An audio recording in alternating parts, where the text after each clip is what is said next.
Open the screen.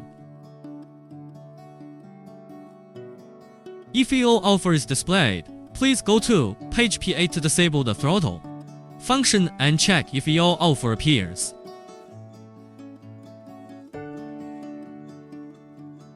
Steps are as follows. Press the plus and buttons at the same time to enter the settings page. Press to page P8. Then press the power button to adjust to this position. Then press plus to change to 00. Then press and hold the power button to save and exit the settings page. First, save and exit the settings to see if the fault code appears.